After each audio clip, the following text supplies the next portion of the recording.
Welcome back to the course on software-defined networking. In this lesson, we'll be wrapping up our discussion of the history of software-defined networking, and in particular, we will explore the history of control of packet switch networks. We've already explored a little bit the history of central network control, but most of that was in the context of the phone network and circuit switch networks. And today, we'll look at how the control of packet switch networks has evolved. I'll begin by reminding us why separating network control from the data plane is a good idea, and then we'll look at different ways that have been developed to control packet switch networks. We'll start by looking at the Forces protocol, which was developed in the Internet Engineering Task Force, which effectively defined a custom separate control channel to control switches or forwarding elements.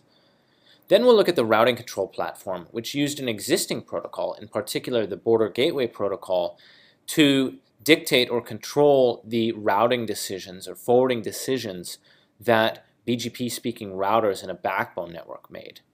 Then we'll look at how the emergence of open hardware enabled the much more widespread adoption of separate control of packet switch networks.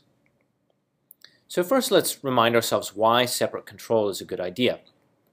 First, it enables more rapid innovation since control logic isn't directly tied to the hardware.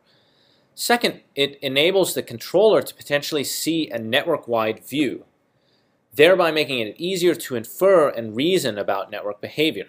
Finally, having a separate control channel makes it possible to have a separate software controller which facilitates the introduction of new services into the network much more easily.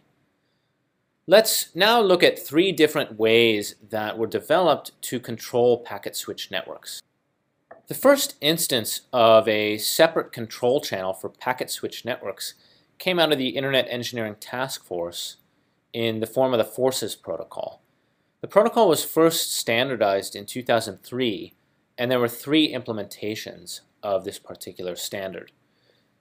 The standard essentially defined protocols that would allow multiple control elements to control forwarding elements, which would essentially be responsible for forwarding packets, metering, shaping, performing traffic classification, and so forth.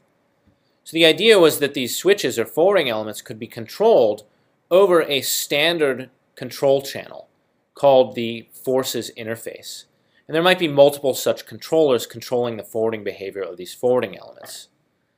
So this was all well and good, and in some ways it looks a lot like the OpenFlow standard that we know today. But the problem with this particular approach was that it required standardization, adoption by vendors, and deployment of new hardware.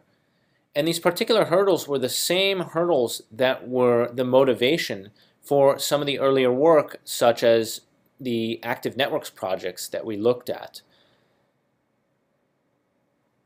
Another approach was to essentially use existing protocols as control channels, essentially hijacking existing routing protocols to send control messages to the forwarding elements. This approach was taken by the routing control platform. The idea was that every autonomous system or independently operated network might have a routing control platform, or an RCP, which would compute routes on behalf of the routers and then use the existing BGP protocols to communicate these routes to the routers. So the idea was that computation would happen up here in the RCP, but once the routes were computed, the results of that computation would be pushed into the router's forwarding tables by standard routing protocols. So these routers would be under the impression they were just speaking to any old router, but in fact they were speaking to a smart box that was actually computing the routes on their behalf. Using these existing in-band protocols to control a packet switch network effectively makes it easier to transition from the status quo to something where all of the control is centralized in a particular network. The RCP effectively used BGP as a control channel so that the forwarding elements thought that they were talking to just another router, but in fact all of the smarts for the network were centralized at a single point. This approach makes deployment somewhat easier since it doesn't require standardization on a new set of control protocols. However, the problem with the approach is that the control that one has over the network is constrained by what existing protocols like BGP can support.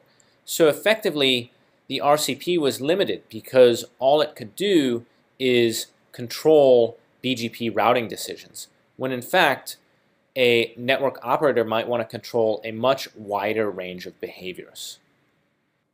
Ultimately, the architecture still proved useful, and a version of the RCP is currently running in at least one large backbone network today to do things like automated traffic redirection for security incidents or traffic scrubbing.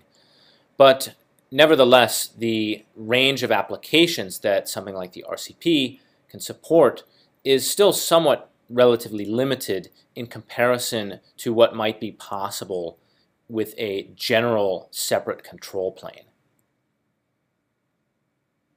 Customizing the hardware in the data plane potentially makes it easier to support a much wider range of applications in the control plane.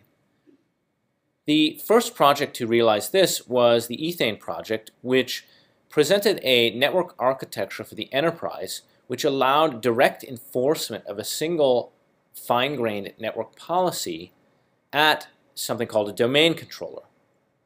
That domain controller would compute the flow tables that should be installed in each of the enterprise's switches based on the access control policies defined at the domain controller.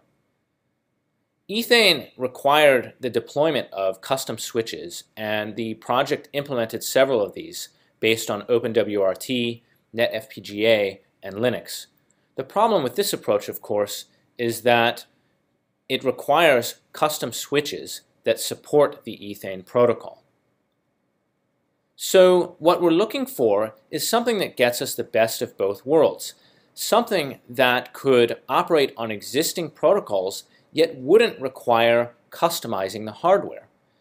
The answer to that question was OpenFlow.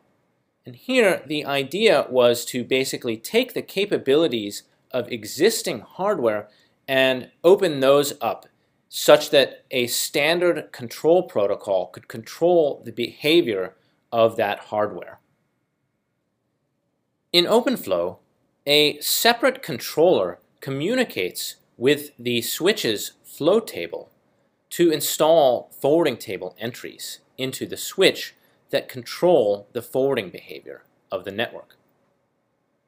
Because most switches already implemented flow tables, the only thing that was necessary to make OpenFlow a reality was to convince the switch vendors to open the interface to those flow tables so that a separate software controller could dictate what would be populated in those flow tables.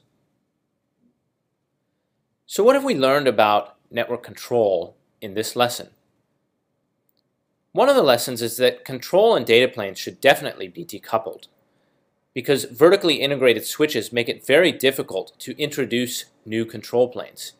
In some sense, Forces looks a lot like OpenFlow, but because it required new standardization and adoption and changes to the hardware, deployment ultimately became very difficult. The second lesson is that using existing protocols makes deployment easier, but it also constrains what can be done, and we saw that in the RCP. Finally, we saw that open hardware can allow decoupling the control and can actually spur adoption, and this is potentially one of the reasons that made OpenFlow so incredibly successful relative to these other similar proposals.